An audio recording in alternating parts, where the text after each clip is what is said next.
We've got a really good program today, but I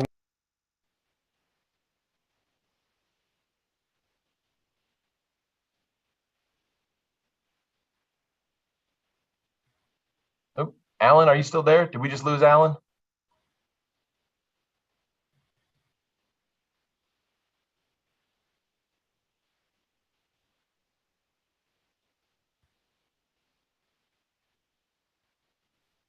Okay, I think we lost Alan, everyone, just when we went live.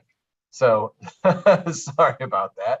I think if we can just take a minute, let's let him get back in here, and we will continue on with the meeting. So take 5, everybody.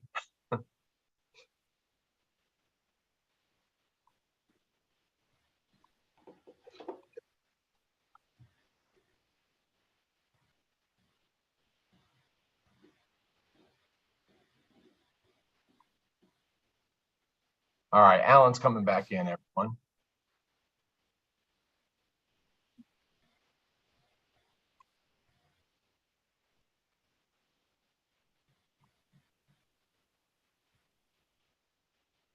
Brian, Alan, can you hear me? yeah, we lost you, Alan. Yeah, I don't know what happened, but I finally got connected back. Please forgive me. I'm sorry that delayed everyone. I'm very sorry about that. But let me go ahead and open the meeting and read our Ethics Act statement. Of course, it is the duty of subcommittee members to avoid conflicts of interest in performing the duties as a member of this subcommittee studying legal deserts of the North Carolina State Bar.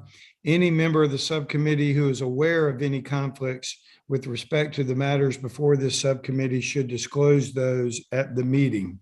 Having read that Ethics Act statement, I would first seek approval of the October 14, 2022 minutes.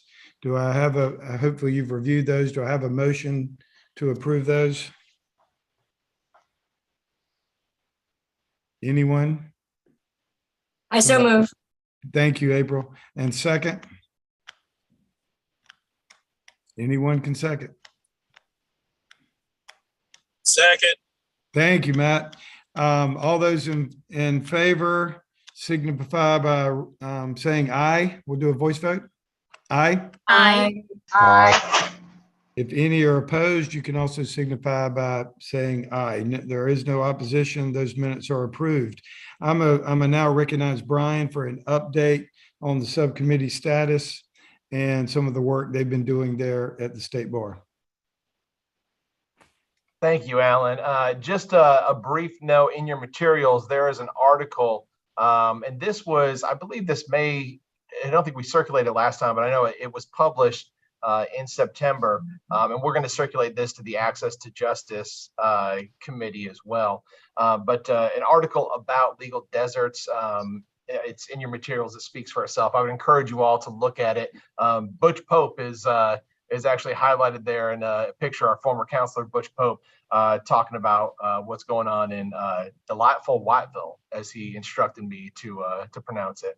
But yeah, again, this topic is something that a lot of folks are interested in, and we're going to continue to see some interest in the State Bar study as well as elsewhere. There are other states. I think even when we're talking about the Access to Justice Committee meeting, they'll be coming up in April. We may have a special guest speaker to talk about a program that is occurring in Texas, underway in Texas, that tries to plant lawyers in different communities and give them a sufficient support system. So more to come on that, but again, just wanted to give you all an update on that status. This committee, like last quarter, will report to the Access to Justice Committee in January, and we'll just continue moving on with our study. And that's all I have, Alan. Brian, thank you very much. I really appreciate that.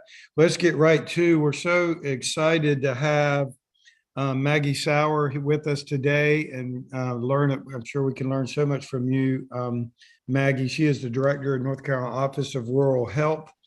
And without much ado, I want to turn it over to Maggie. I understand that she's even going to share with us a PowerPoint that has a lot more information that we can all dig in even beyond this meeting today. So Maggie, thank you so much for spending your time with us today. And we look forward to your presentation about we're looking for parallel ways that we can, things that may have been successful for you in attracting medical personnel to rural areas. Maybe we think we could learn a lot from your experience. So thank you. Yes. Well, thank you everyone for spending your Friday afternoon before a big holiday week.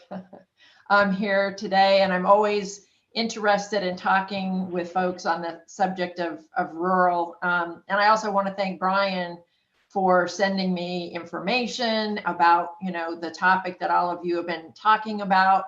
And I always like to say that, I've been in this position for 5 years as of this year. June 17th, I started, 2017. And I was one of those kids that grew up in a rural community and thought I was never going to come back. I thought I was going to Boston to do work at Children's Hospital, and I was going to, a lot of places doing a lot of things. And then when I had a chance to come to North Carolina, I was at the University of North Carolina in Chapel Hill, and was doing a lot of clinical work with kids with disabilities and adults, connecting them to technology. And the thing that continued to sort of remind me of my days in a rural community, and with the people who dedicated their time and effort and energy to me, was going out and seeing these folks in rural communities. And at times they were driving anywhere from 5 hours one way and doing that in one day just to come and see us, for an evaluation with, specific technologies and that kind of thing. And I just thought, it should not be that hard for people. And I was trained in a way that created opportunities for us to go out to people and spend time with them in their communities, because it made such a huge difference, in terms of how they reacted to things. You got to see the people who were around them, the homes and the businesses and the schools they were in. And I just thought, you know what? I'm just going to find ways to sort of do that work. And one thing I'll plant here right now is I worked with a program that was called Telability. And that program was one of the first ones to begin to provide support to children, families, adults in rural areas through the use of technology. And so one thing you'll hear from me kind of this entire presentation is what happens if we be as innovative as we possibly can, and we think about linking as many services as we possibly can, kind of lifting everybody up together. And, is there a technology solution? Not the only solution, but is there an opportunity for technology to be helpful and allow people to remain in those places that they prefer to live, perhaps, but it doesn't leave people literally out in the cold, when it comes to being able to have services that they need. And I'll also say that we look at rural communities as not just the need for healthcare services, but we look at kind of the whole spectrum of the vitality of a rural community. So in other words, when people go into that community, and I'll just be very frank about it, you need to be able to watch Netflix. You need to be able to order Amazon. You need to be able to feel good and safe with your kids in school and they're getting a good education. You need to be able to have probably 2 jobs available. If you're not both providers, is there another opportunity for someone to work?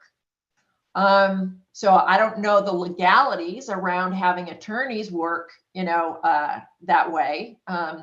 But there's certainly a lot of opportunity for that. And certainly through the pandemic, we've seen that, for instance, in some of our rural communities, housing is of a shortage because you've probably heard people really, went into rural communities during the pandemic And now everybody's turning their properties into VRBOs. So a lot of people, whether you are an attorney, a teacher, a doctor, you know, whoever, are having a hard time finding housing. So, so I bring all this up because I think what we're talking about is an ecosystem. You know, whether you're urban or rural, you're talking about having the supports there that you need and the opportunity to generate good jobs and income and so on for the people that are in that community and to support the community. And, you know, so many times healthcare is a big economic generator. You know, whether it's a physician's office, a dentist's office, you know, a hospital or whatever, that they're an important part of the engine, if you will, for the economics behind that community. So just giving you a little bit of a heads up, you know, you're going to hear about health services, but I hope that we always, and this is going to sound strange, but I hope we always think about money. Because I know a lot of students are concerned about their student loans. And then when you look at housing and you look at all these other things, you know, getting, having a spouse, having children, all of these other factors besides loan repayment and the income are really, you know, part of the equation as well. So I'm going to go ahead and share my screen here.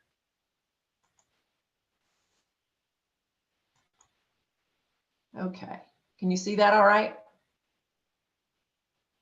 Okay. Yes. Great, all right. So I may or may not see, feel free to stop me and ask questions at any time.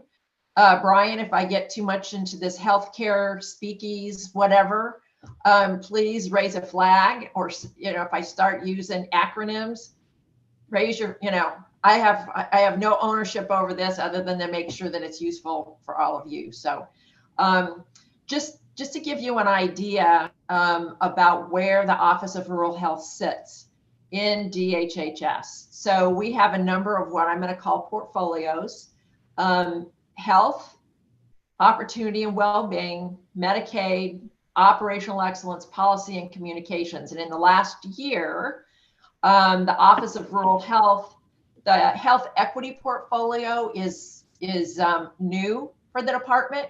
We had health equity activities happening across the department before, but we are now looking at specific activities to sort of highlight and support around health equity.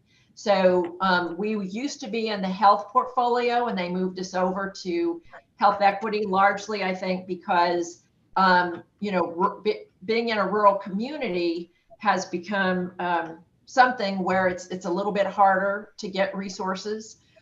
We know in rural communities that the number of people who are older is increasing at a greater rate than other parts of our state, and that that we're losing, you know, a bit of our population in rural areas as well. So one of the things that I like to talk about, let me go back here just a little bit. Not very many people know this, but the Office of Rural Health was the first Office of Rural Health in the nation. We're going to be 50 years old next year. And the way that the Office of Rural Health started was because a man by the name of Jim Bernstein, there may be some people who still know Jim or had worked with him. He was very active, but he and Governor Holshouser 50 years ago put together the Office of Rural Health, so that Jim, being in the Peace Corps, said he had been there, he'd come back to America and rural America and seen issues and things that were as difficult to solve as he saw when he was in the Peace Corps. So North Carolina was the first in the nation to form the Office of Rural Health.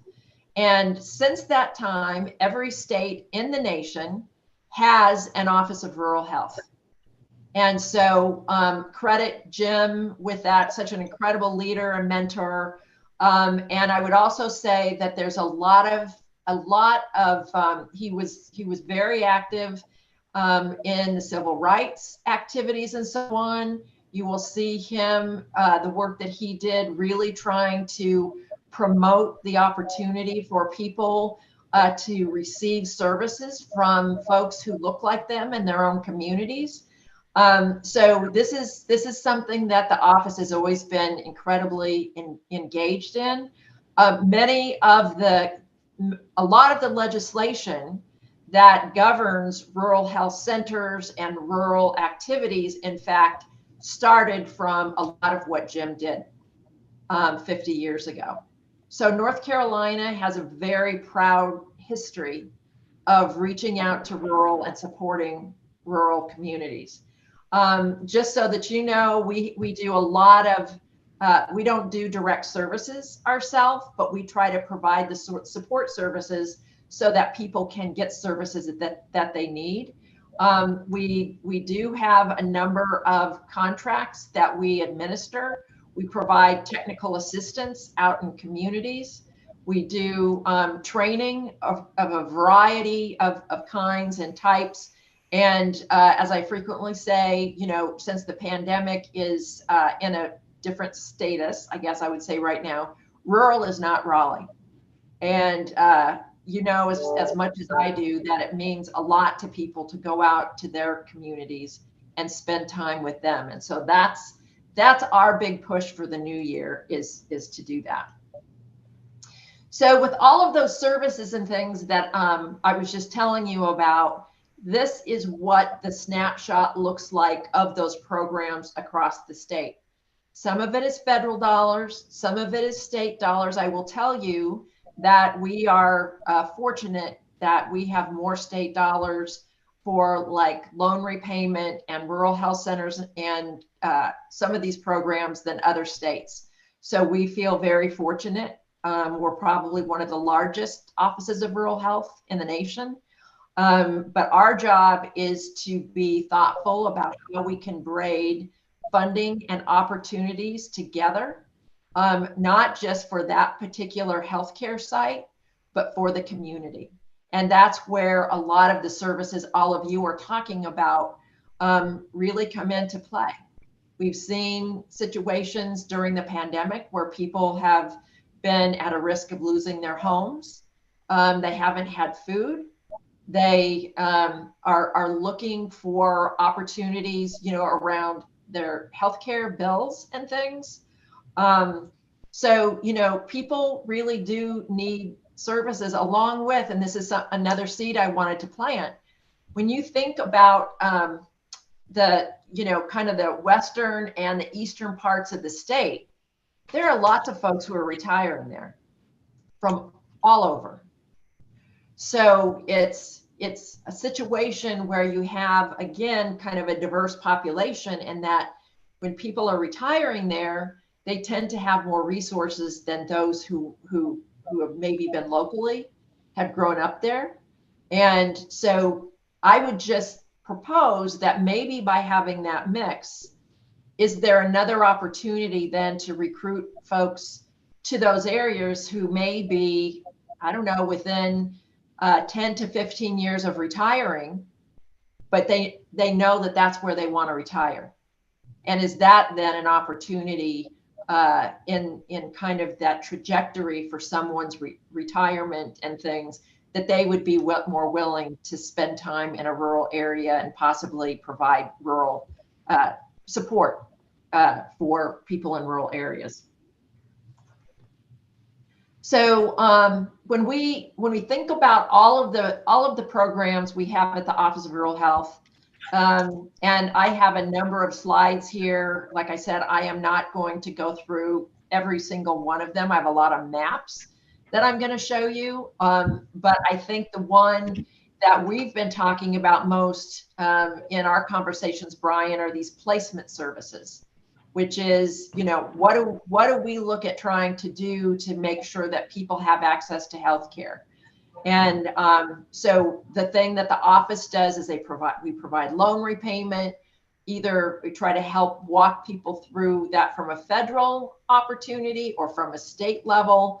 And we look at a lot of bonuses and things that can be provided to people who are doing this work. But that is the part of our portfolio, if you will, that we spend a lot of time with.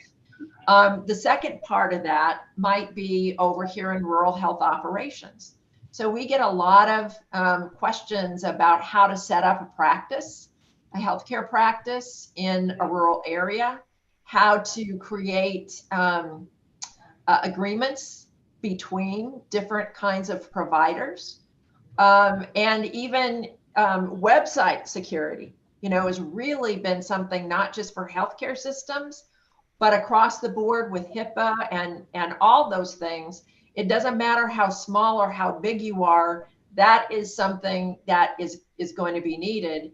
And, letters of agreement, things where people are beginning to try to do this work together, and they need someone to sort of help guide them about these agreements.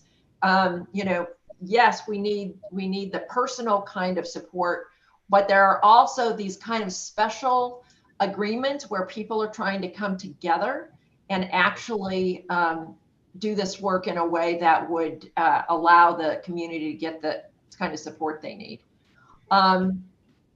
We have some grants that are available for people to set up kind of new primary care sites, and do some of that work. I was just trying to think if there was any way you could sort of put a legal piece on this. I know we work a lot in the western part of the state, and forgive me for mispronouncing this because I know I'm going to mispronounce it. PISCA, did I pronounce that correctly? PISCA Legal Services? Yes? That's Yes, correct. you Yes. did. Yay. Oh, okay. So we have, we work a lot with Mountain Health Partnership and so on up in the western part of the state.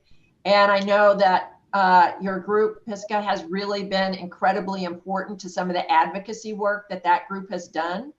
And I think, too, that some of the community health workers and other folks, they've worked closely with you to make sure that people can get the representation and so on that they need. So wanted to call that out. And in fact, I think at one point they used part of a grant that they got from us to pay for some of those legal services. I wouldn't die on my sword on that, but I know I've seen that in their reports and things. So that's another place where that's happened. Our farm worker health program, as the state has such incredible relationship with agriculture, farmers, farm workers who come through seasonally to provide support for our farmers and for the produce and the nutritional food that we provide across the state. That farm worker health program looks at that piece as well. I always think about creating opportunities here to many different groups. One thing I will tell you is that during the pandemic, I do worry a lot about farmers and ranchers and loggers and fishermen who don't necessarily always have healthcare coverage. And I will tell you, during the pandemic, quarantine and isolation were really difficult because when these workers come through seasonally, there's not a lot of room for them to be housed. And so you're trying to find a way for that to happen. What I would say to all of you is if there was a way for farmers and agricultural workers and things like that to be able to build housing or obtain housing that stays on their land, it will be not only, I think, a health support for the community, but for the agricultural community in and of itself. So I always like to say that because I'm always looking for money at commerce or ag or labor or whatever to see how we can kind of braid some of this stuff together. Rural health information technology. It used to be that we did a lot of work with EHRs. We still do some of that, but this is our group that works very closely with telehealth technology. And I will tell you that there are learning groups that are hosted and specifically focus on creating opportunities for providers of a variety of types to actually look at how they're serving the needs of a particular community or a particular set of patients. Now here's my other question for all of you, which is that we talk about the opportunity to work with people at the highest point in their licensed skills. And so I guess what I would say is, as we're looking at some of these technology opportunities, do we also have an opportunity to think about, is there a paralegal or someone who's interested in being in that community and staying in the community? Could they be that person in the practice and work through technology with an attorney that may not be there full time? What is the level of skill that would be needed to assist, support someone if you didn't have an attorney necessarily in that community? Is there some level of acceptable expertise that could be used to set up kind of a satellite, if you will, in a community, rather than having that person, an attorney that's there full time? So that's the other thing we're always looking at, is to see what is really needed. Do you have to have a physician who's sitting there, in the office all the time? What are the needs of the community, and what is the opportunity to think a little bit more globally about the possibility of having a presence, but not necessarily having to have somebody there full time? So our rural health information technology team helps us think a lot about that. The rural hospital program, again, you've heard a lot about hospitals closing in North Carolina, rural hospitals closing. And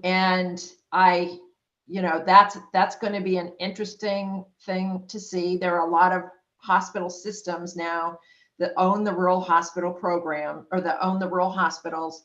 Our office goes out and tries to, with federal dollars that we've gotten, go out and try to assist these rural hospitals to make sure that they can be profitable and that they can continue to adapt in a way that will prevent them from closing. So that's that piece. Medication assistance program.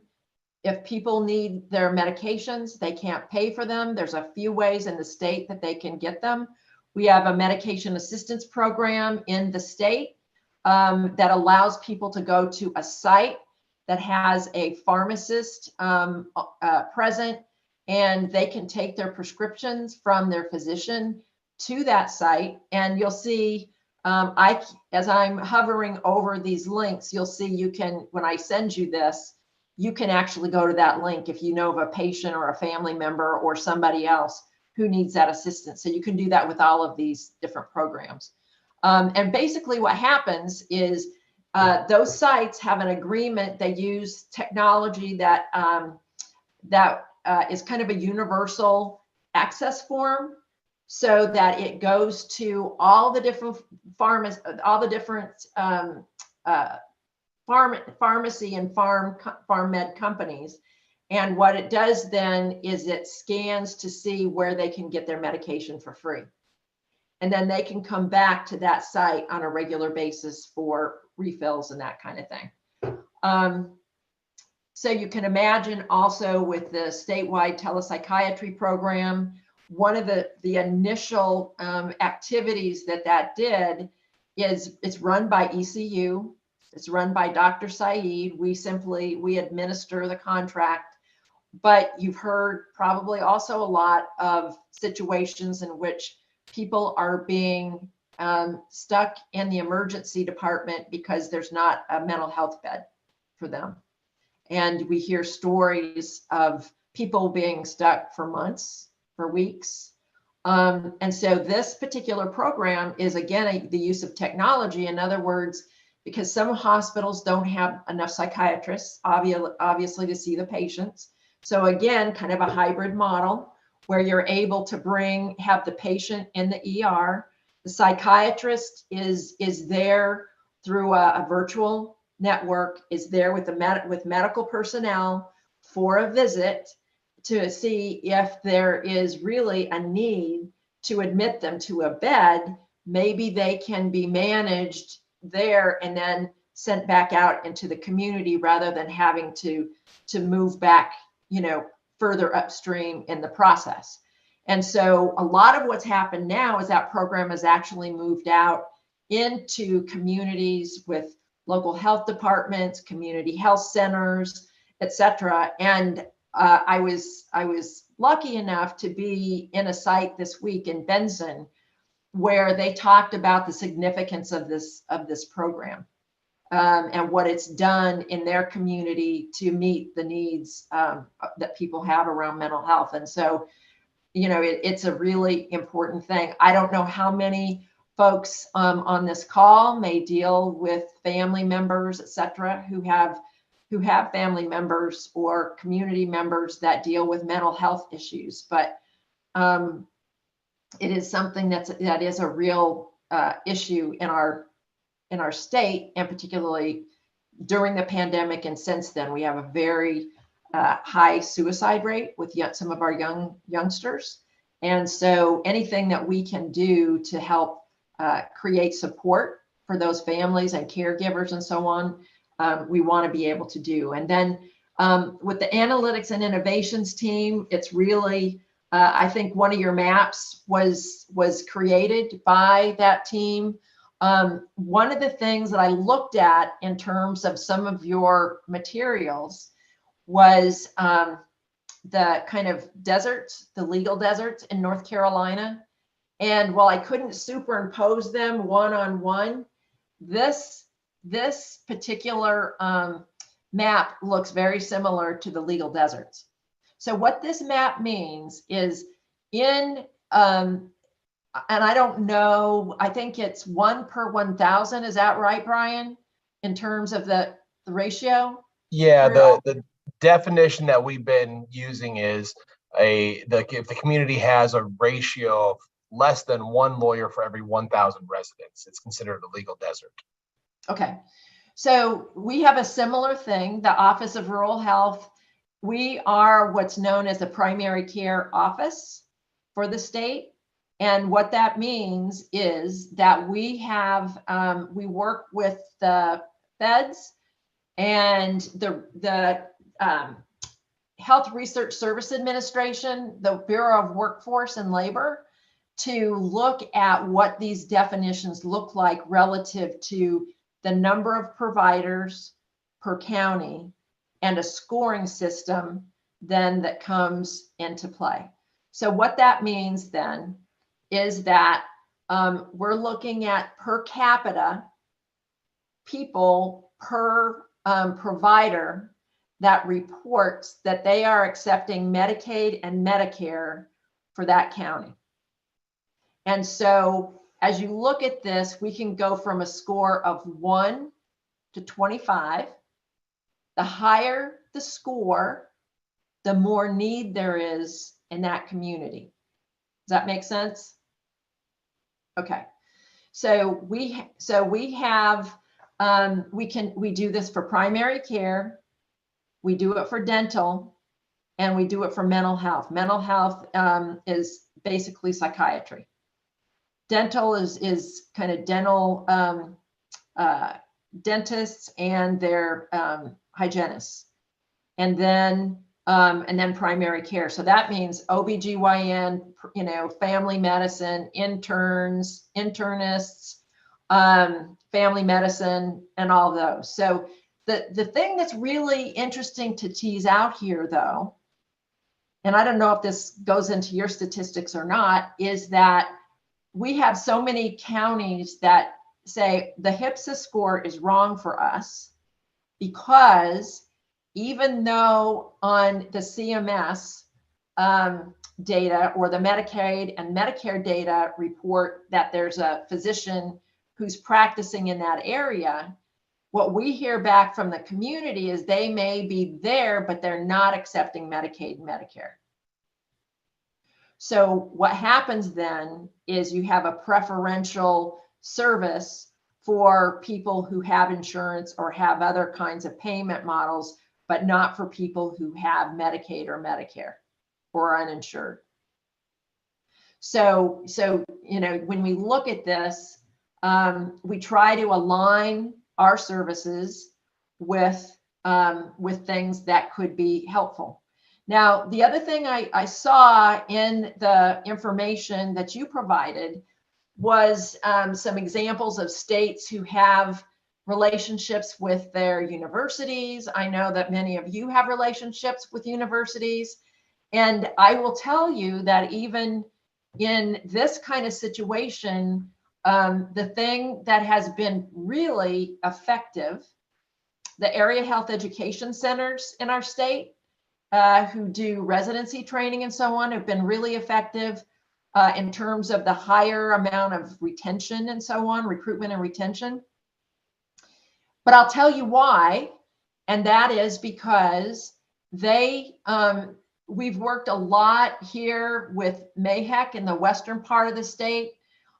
We've worked in the kind of more central area with Campbell, and you know, I know Sanford in that area, they've done a lot of recruitment. And then also Pitt with their with ECU. The thing that we know makes a difference, and I saw this in your materials, is not just the opportunity for a mentor, but the opportunity to reconnect after they finish with their residency with that training institution. So let me give you an example. Out in the western part of the state, Buncombe County, and then a lot of the areas up in this area, Buncombe, Madison, McDowell, Yancey, I mean, kind of all across this western region. MAHEC does training with folks, but they've also set up rotations or placements so that if people go there as on a residency training, they're there with people who are practicing there. But even after the residency is over, they become like a faculty person over at MAHEC. And so that tie isn't lost. And sometimes they can do rotations through there. They can talk about cases together there. And that is the thing that continues to bring people back and being engaged in those communities. So, you know, I just think that there's such a tremendous opportunity. And you know, Brian, I worked with Tim Smith before. You know, his wife works at UNC. And, you know, it's just, I just think that there's a perfect opportunity here for medical and law to do some of this really innovative work in communities. I would say that one of the things that I did see, the South Dakota model, I thought looked really interesting. I thought that they had some really, it looked like there was a collection, if you will, between business and the attorneys and the community buy-in. And I think for communities to thrive, they need your services. You know, they need a place they can go and sort of get advice on a personal basis, on a business basis.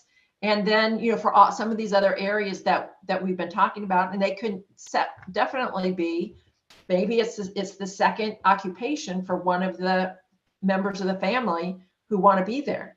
So I think that the pandemic has really set us up to think more creatively about what we could do, not how everything used to be, if that makes sense. And what does it take to get us there? And I think also the broadband is a thing in our state. And I think broadband is like water. It's like our lights these days. And I think it holds tremendous promise for our rural communities to remain viable. And I'm not going to go through all of this. But when we look at our placement activities and the number of people that have been placed in certain communities, et cetera. These slides have links to all the requirements and so on that we make. Some of them are definitely that people have to work in a community that, or in a practice or a site that accepts uninsured, but also has a sliding fee scale, accepts Medicaid and Medicare. I don't know how that works in public defenders' offices and things like that, but if there's a sliding fee scale. But I tend to think when I talk to folks about healthcare, but I think about teams of people who need to be in rural areas to really support the community. So, I talk to people a lot about that. And so, we have a set of criteria that we look at in terms of placing people and asking them to be somewhere, go somewhere. But you can see we have, in this particular, we will refresh this again this year, but you will see, we've got some other places here that we have not been able to place folks. And my theory on this is going to be, we need data. We need to know, who is the highest level professional that we can have there, and maybe have them supported by a physician that, again, comes out periodically, but maybe the office stays open because we have other kinds of support. I will tell you that here in, let's see here. I want to make sure I say this correctly. Iredell County and Rutherford County, there are two critical access hospitals out there, and they are able to keep the doors open because they have 24/7 coverage from Atrium in Charlotte with the hospitalists and other specialists. So, they've been able to create that opportunity for their community. Maggie, could I ask you a question? I'm sorry to Sure. interrupt. Just No, curious please do. what you're talking about, the placement and so forth. The folks that are kind of agreeing to be placed in these different communities, are they originally from these communities, or are they from other parts of the state, country? Like, this is a new experience. Basically, are they going home? Do you see that as a trend?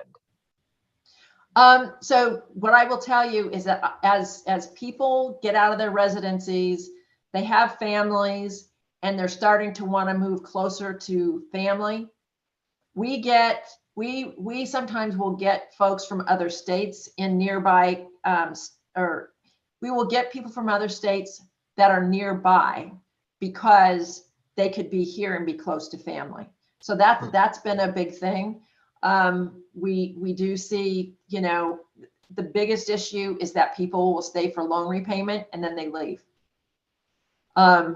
But we're starting to get better data to see, well, if they leave, are they going to another rural area? Are they going to a more urban area, whatever? And so that's the big reason, Brian, for me, that I think you have to have a hybrid situation. Yeah. Because I think, I wish I could say that you would recruit people out there, they're going to stay there and all of that. And that's our best hope, is to have somebody that's there and feels part of the community. But I just don't think that's going to happen at this point. Thank you. Yep. Okay, so I'm just, am I answering questions or things that people have? Is this kind of what you were hoping to see? Yeah, I think our interest, or kind of getting this background and seeing where you all are at and talking about, I think the recruiting efforts is something that we've talked about. How do we get folks interested in going to small communities? What sort of incentives are there? It sounds like you all have a great deal of resources in terms of loan repayment, like you mentioned, loan repayment bonuses, things of that nature, because, like you said, money is clearly a key factor in everyone's decision about their life. And so those things kind of ease that burden. And I know we've always wondered, what should the legal profession look at in terms of getting folks to even look to these small communities, because we met with the law school representatives who were telling us law students are just not interested. I mean, they're not even interested in staying in Winston. They're graduating from Wake. They want to go to Raleigh, Charlotte, or some other big city. And so, it's kind of I guess, a difficult balance for us to try to figure out, well, how do we get folks interested in these rural communities? Are there recruiting efforts to identify folks early on, even before they get to med school for your field or law school or what have you, and try to maintain these relationships to bring those skills back home? That was kind of part of the thought behind my question, wondering if people are really returning home. But yeah, those sorts of efforts, it seems like you all have found some success in getting people to the communities, and we're just trying to understand if there's something that we can replicate here. Yeah, I do think, like I said, I know we're getting close to time here too. So, there's a number of resources and things that are in this deck. I'm just going to see, but I think, let's see here. Community health grants. I think the other thing I just wanted to show you was about the rural. All right, rural hospitals and things. I don't think that it's not, one specific strategy that could apply everywhere. I do think, to the degree that these the local community and some of the commerce groups that are in communities, I think they are really interested in this topic as well. And so when you approach it from kind of that holistic strategy, what's good for business, what's good for commerce, what's good for health, what's good for education. I think in rural communities, that blended approach tends to be pretty powerful, is what I'd say. You have to get everybody. Maggie, I just want to ask, this is Joshua Malcolm, and I'm talking with you today from Pembroke. And just as a preface to a couple of comments I want to make, just so, I served on the Scotland Health Board for 9 years. I served on the North Carolina Medical Board. I worked at UNC Pembroke, where we instituted the early assurance program to feed students to ECU for the medical program, the PT program. We've done that. UNCP did that with veterinarian school with Tuskegee and NC State, engineering program with NC State. But one of the things, and I want to make sure, do you have, I believe, it's my belief, that one of the areas, and what we don't have, I assume there are no lawyer mid-levels. So you made reference earlier to, if these people could do this, that lawyers typically do. So we don't have mid-levels, we don't have PAs, we don't have nurse practitioners. That's a whole nother discussion that's occurring at the state bar, but we don't have that. And we don't have, other than during COVID, we don't have a telemedicine like our physicians do, where the neurologist down in Atlanta is zooming into an emergency room because someone's having a stroke in Lumberton. We don't have a lawyer zooming in during a murder trial from Raleigh in a capital case in Lumberton. We don't have that. We got close to that kind of stuff during COVID, where the chief and judges allowed lawyers to come in remotely. But do you have statistical data through your AHEC activities or through rural health to show a correlation between kids, young people that are identified from these rural areas at 17 and 18, maybe they intern in AHEC in Fayetteville, and you get them on a pipeline and they go to Central, or they go to go to ECU or go to Chapel Hill, but they have that yearning to come back, because that's what I see, especially with American Indians. And I believe that's the reason Scotland Health and Southeastern Health have been so successful in Lombard, because American Indian people want to come back. And the ones that I've seen come back are the ones that get into these programs when they're 17 and 18, and they see they see the pathway. So do you have data in your in your world that supports that proposition? Yes. I mean, that is, I will tell you that in going into, so, and I'm going to say grade school, you know, starting as early as we can to let people know, let kids know that, you know, it feels like a big, huge mountain to climb, and, you know, boy, could I do that or whatever. I mean, you know, as a rural kid, I felt the same way. And I think having people and having folks who are there who give you the opportunity in whatever way that you can do that. I don't know, do you have a summer job when you're 14 or 15, you're stapling something down at a legal office somewhere? You know, I think you can never tell what it is that's going to make that impact on that kid, but you hit it the nail on the head that, you know, it's harder for a city kid to come into rural and stay versus someone who comes from that community, has a commitment to the community or the region. They're more likely to come back and stay. Yeah. And that's why we've worked really closely with, you know, some of the universities to say, listen, you have got to think about rural as when you're looking at creating applications. Yeah. In these fields, you know, North Carolina is a great place to get an education, and there are tax dollars going towards that. Yeah. So I always just say, all right, y'all, we want a return on the investment here. Yeah. So yeah, anyway, thank you for bringing that up. That's really important.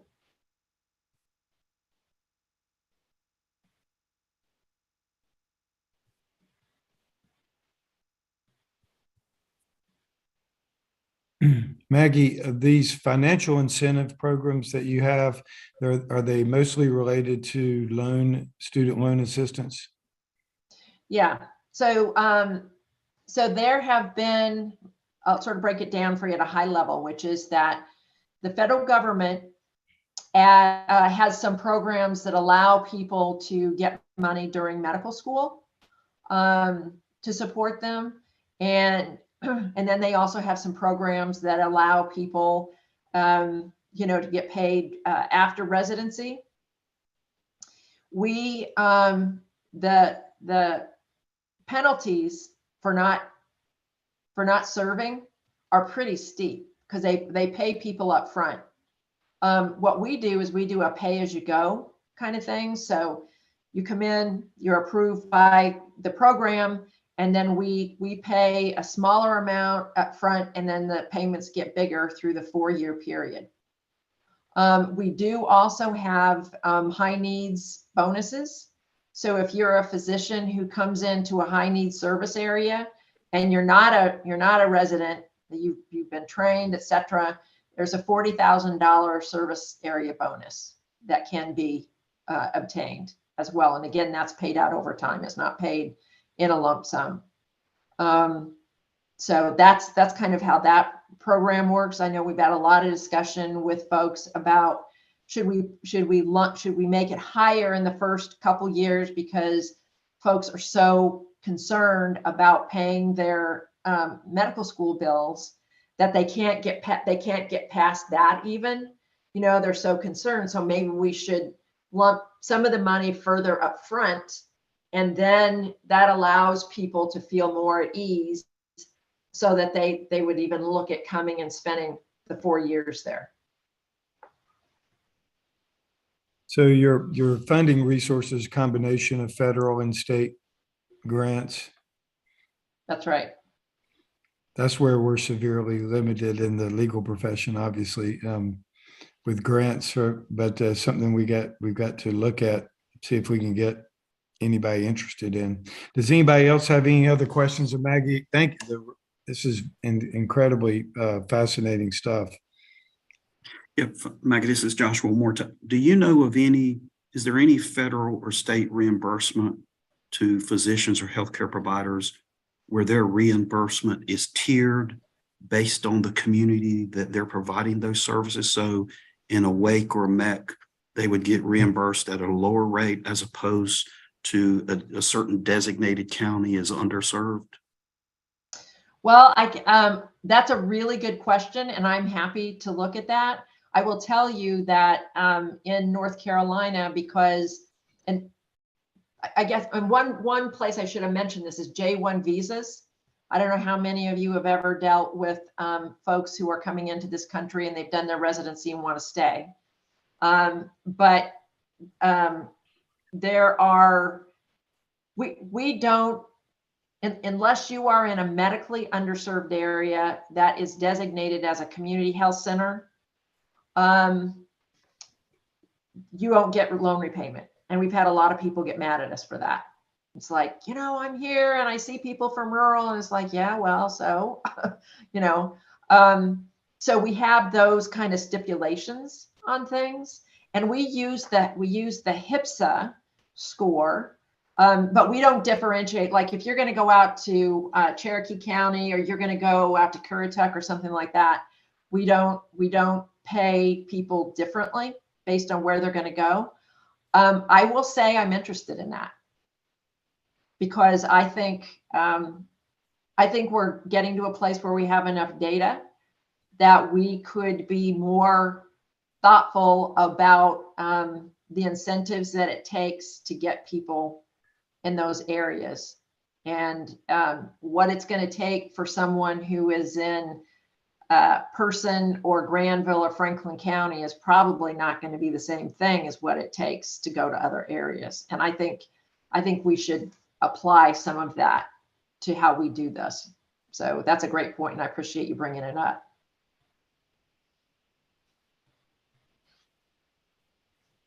Okay, any other questions for Maggie? Maggie, this is Marcy Armstrong. I just want to thank you. It's been very enlightening to me. I have learned more during your presentation than I have in all the reading that I've done, and you've made it very easy to understand. And I think you've hit all of the major points, and I really appreciate you taking the time to do this to help us.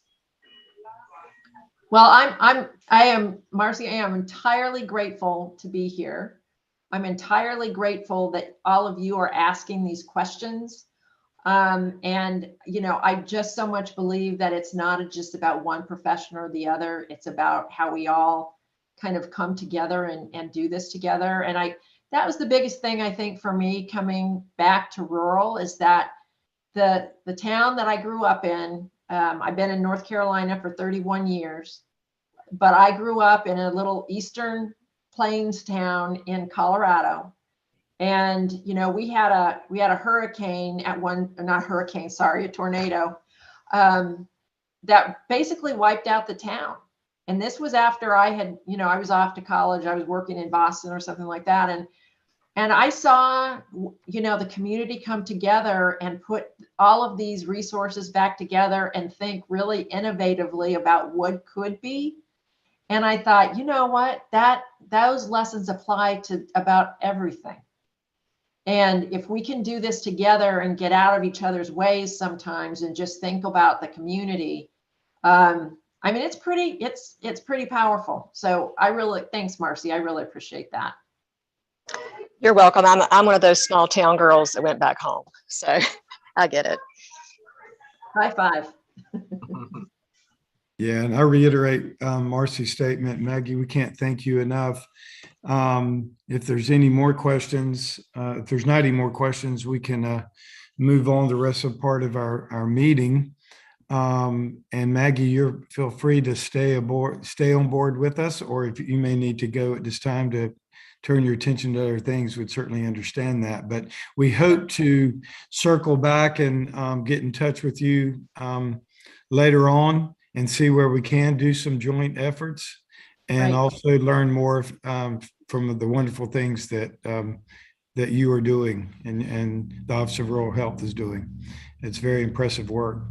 If there's no other, thank you, Maggie. No other further questions for Maggie. We'll go on to the next part of our meeting. Is everybody ready for that? Okay. Happy holidays, everyone. Thank you. Thank you, Maggie. Happy holidays, Maggie. Thank you so much. Okay. Is there any discussion anybody wants to have from that presentation at this time course, we're still in this information gathering stage. I think we all have got a lot of ideas running in our heads and so forth. It'll be very interesting when we get to the point of our meetings where we start formulating those ideas. But if there anybody wants to make any comments right now, I'll invite those comments about Maggie's presentation and the Office of Rural Health. Okay, let's go on, and I'm gonna recognize Brian again to talk about goals for next quarter. And Brian, I can say that I'm very excited to hear about this program from the state of Texas. You said we're going to hear about pretty soon. Yeah. So Marcy actually made a connection for us with the Texas Bar. The Texas Bar has an access to justice kind of division or section, and part of that is this thing they call the Incubator Project. We want to learn more about that and think that it might be really worthy of the entire Access to Justice Committee, because it really looks at, from what I understand, it offers support. It offers it's kind of a limited amount of applicants per year, but they offer support in terms of mentorship and trying to train folks to open their own practice, particularly in rural areas, and try to be sure that lawyers that are willing to strike out on their own are able to do so. So we're going to try to connect with them and see if we can get them to offer a presentation in April. For this subcommittee, one other meeting that I think we were going to have, we talked about wanting to learn from some of these other states to see what they're doing, South Dakota, Georgia, and so forth. I don't know that it'd be terribly efficient to focus on one at a time, but I'm wondering if maybe we could invite a couple to attend. I think Alan, you and I could talk about that. I introduced some of those at our very first meeting. But maybe we similar to what we do at the law school representatives. We had a number of folks that offered their different perspectives from their student bodies, their position in the state, the goals of their institution, and so forth. I think it'd be interesting to get some of their perspectives, see what's been working in Maine, and how that compares to Georgia or Arkansas, Illinois, et cetera. So that's one option. The other thing that I've already reached out to a professor at UNC that focuses on really the economics of rural communities and what rural communities are facing, what they're looking at now, population trends. Just in speaking with this individual, actually, I mentioned it to Maggie, and she knew this professor by name, and I think he's going to be great. I've already talked to him. I think we couldn't make it happen for a sooner meeting. I think we'll probably be looking at February, sometime after the January quarterly meeting. But I think that would be a great meeting just to kind of talk about his perspective as he studies rural communities. He was even telling me that the population data that we have used in looking at rural communities has changed drastically as a result of COVID. That we've been looking at the census data from 2020, and as the result of the lockdown and the great kind of, I guess I've heard of, the great migration, a lot of people are moving around, and they're willing to and able to work elsewhere, maybe even in smaller communities, because they have access to technology. And that has shifted a lot of the population.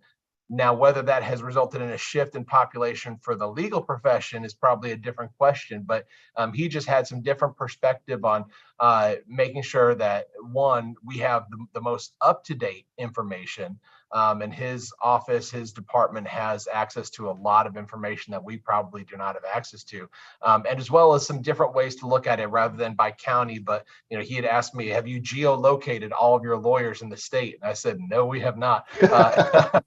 I haven't taken that effort yet, but that could be something that would be a good thing to look at, so we can get, instead of by county, just kind of clusters. Where are the clusters of attorneys, things of that nature? So anyway, the point is, we've got a couple of different things that I think can still contribute to our not just education on what we are looking at, where are we in this state for this particular topic, but then as we move towards what solutions are actually being implemented. And I feel like we're already between even last meeting and this meeting, we're starting to get a sense of, kind of the target audience. We were talking about law students from the get-go, and that is a portion of it. But I think, like last meeting, we kind of reconsidered, maybe we should broaden that target. Maybe it should be some of these lawyers that are 7 to 10 years out. They're looking for a change. They've already made a dent in that mountain of student debt, things of that nature. So we've got a couple of those things that we can focus on, and we'll explore those. Brian, Yes, Marcy.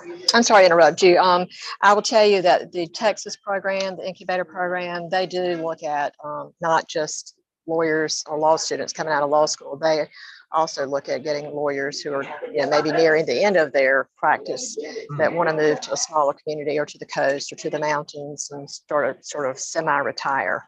And he says they have a fair number of those lawyers in that program. That's great. That's really interesting. That was something else that I have to say I thought was one of the many instructive parts of Maggie's presentation, that the focus, even if there's kind of technology that can be employed, that there's still a need for people. And whether they're talking about a person in the community who's at the end of their career, I know she was talking about some folks that retire to the mountains, they retire to the eastern part of the state, that that they can still offer those services, and maybe it is a broader look instead of just one segment, new folks starting out in the profession, to try to ensure that legal services really are available to everyone. So that's great to hear that Texas is kind of ahead of the game in that regard, and we'll certainly be able to learn a lot from them. So that's kind of the forecast, Alan. I think you and I can put our heads together about specifics, but I would say that the next meeting will probably be after the January quarterly meeting, and in anticipation of that Texas presentation, the Access to Justice Committee meeting in April. That's our target right now.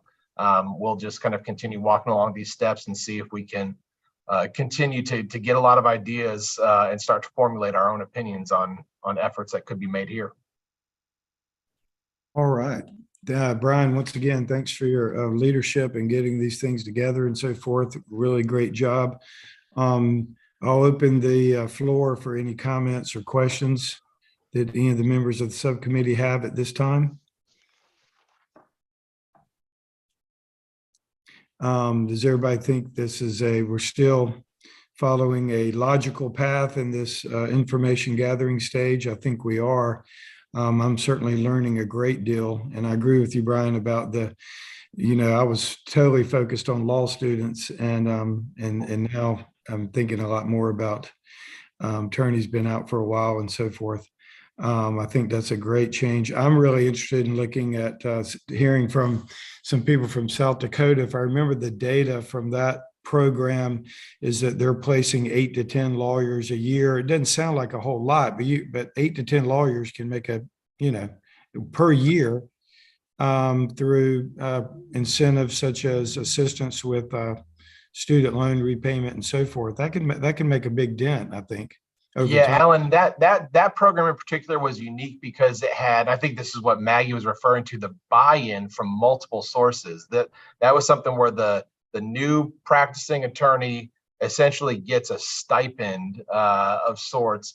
I think there may have been, I can't remember if there was a loan repayment aspect of it as well, but there was a stipend that was contributed to by essentially the court system, the state bar, as well as, and of course, their state bar, I believe, is kind of like, that's their bar association as opposed to the agency. But it was those two plus the local community, that everybody had a portion that they were responsible, a portion of the funding that they were responsible for to provide to the lawyer. And in that way, it kind of creates this, again, a buy-in from all the different people that have an interest here. And I think that's something that Maggie had pointed out, that the medical services can be a driver of the economy in these areas. And so I think legal services being in a similar position, it can be an important aspect to consider reaching out to the different the communities, the Chamber of Commerce and these different communities, things of that nature, and see if there can be some relationships developed and some I guess some collaborative efforts and trying to provide that incentive to folks. So yeah, there's a lot to learn from. All right, that's great. Anybody else? I'm leaving here with a smile on my face because that last slide that Maggie showed had Burke County as an urban county. So I'm very excited. I didn't know I've never seen us designated urban county before, so I'm very excited about that. I'd like to say something. Oh yeah, Judge, thank you. I practiced law in a rural county before I became a judge, and have been a judge for the last 25 years or so. But I practiced law in a rural county for like 26 years. Legal services have changed substantially in the 51 or so years that I've been practicing or been in the legal business. When I started in a rural area many years ago, the practice in the rural area was generally a general practice, and most of the lawyers in smaller communities did a relatively general practice. General practice is almost non-existent anymore because of a lot of things, such as advertising. It's also because of the TV advertising, where when I practiced law years ago, I got a lot of personal injury practice. That is non-existent in rural communities anymore because of advertising, and because all those cases go to these firms who do advertise from the larger areas. We didn't have, when I started, lawyers sending out letters from, like here in my county. If you get a speeding ticket, or if you get a car wreck of any kind, you're going to get 15 or 20 letters from lawyers in Winston or surrounding areas, the bigger areas. And that practice is not here anymore. And yet it's going to be hard. And then I think lifestyle. Most of these people who come out of law school today, they don't want to live in a rural area. They want to live in a bigger place. And then how you fund it, where's the money going to come from to fund people to come to these areas? I think it's an extremely complex, complicated area to recruit lawyers in these areas. And plus, I signed a letter yesterday with the judges in this district asking for a public defender in this area, because we cannot get enough lawyers to handle the criminal cases that have to be handled. And we're wanting to try to get a public defender office up here. Now, the whole practice of law in rural areas has changed, and it's changed substantially in the last several years. And lawyers just specialize, even in smaller areas, in what they do. And it's just not easy to recruit people, plus lifestyle. I think it's a very complex question. And how are you going to get it done? And where's the money going to come from? That's my comment. Yes, Judge. Thank you very much. You're exactly right. It's incredibly complex. You know, I'm one of those dinosaurs, general practitioners, and obviously it's what I love and what I've chosen, but it's very complex. And I'm learning so much about how much more complex it is than even I thought originally coming into this topic. Any other comments or suggestions? I've got based on his honor's statement and other things said, I don't know, and I'm certain one of the things I wrote down listening to everything, kind of things that popped in my brain, like trying to figure out, I know looking around in my rural area of Eastern North Carolina, and I'm not trying to disrespect anybody's age, but the age of the bar in this area is much older than those that are coming in. And I know there's got to be data available to show, if we go to this idea of geo clustering or geolocating the bar, that some of the issues are going to be to bring those either new attorneys or attorneys in the latter part of their careers into these rural areas.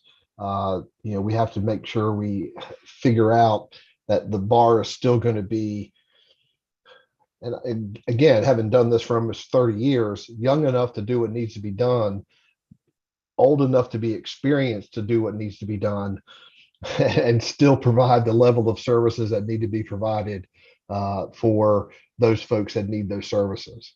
And I know there's probably data out there about the age of those bar members and what they are and how long they've been in the bar and then to buttress up against what the judge said, the practice areas. You're not talking about a general practice anymore, Alan. You're kind of a rarity nowadays. And even in my area, my rural area, I could probably tell you, yeah, that firm does this type of law, or that firm does this type of law. And very rarely does that firm do everything. And so it's just not a matter of how many lawyers you have in that area, but how many lawyers and what their area of practices are, and what percentage of their practices are in those areas that they say they practice in, so to speak. So I think that's additional data that will be relevant going forward. Yeah, thank you, Tom. Very good points.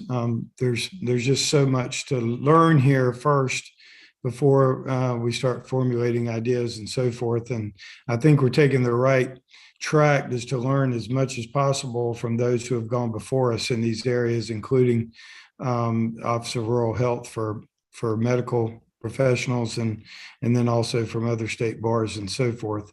Any other comments or questions? We're getting close to our time to adjourn, but we want to make sure everybody's heard. I hope that everybody is of the belief that we are following the right path as far as studying this issue as expeditiously as possible, given all our busy schedules. Any other comments? Okay. Well, Brian, I think we're good to adjourn unless you have any other comments you want to say about, we'll have a meeting sometime in February, we believe. Is that correct? Yeah, we'll probably shoot for just sometime after that January quarterly meeting. We'll send out more information about that. But in the meantime, happy holidays to everybody. Merry Christmas. And that's I think that does it, right, Alan? That's got it. Happy holidays, Merry Christmas, everybody. Happy holidays, Merry Christmas, everybody. Merry Christmas. Thank you, Everybody everyone. stay safe. Thank you for your Thank you. service. Merry Christmas, everybody. Bye, everybody. Thank you.